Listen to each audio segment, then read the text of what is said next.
Now I'll show you how to import your audience to MailChimp. So at the top, go to audience, and here on the right under manage audience, click on import contacts. This is useful if you've got contacts from your previous newsletter provider, from your customers list, or from other source. So you can either upload the CSV file, copy and paste from a file, or other integrated service like Google Drive, Constant Contacts, or any other.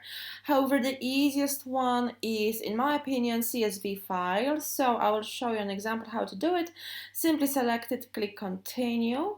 And here you will be able to upload the file. So simply click Browse and select your CSV file. You've got this warning message because you've got only up to, I believe, 2,000 subscribers. So obviously there's a warning message. If there's more than 2,000 subscribers, you might have to upgrade, or you will be charged automatically. But when finished, simply click Continue to Match.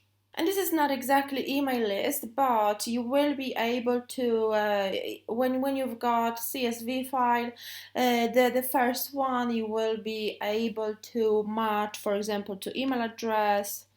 So you can make a selection, email address, save, then let's say first name, save, then others if you wanted to mark, like for example opt-in date, marketing permission, phone number, address, and so on. So if you want, you can obviously leave them. If you don't want some, you can either skip, and then they won't be imported.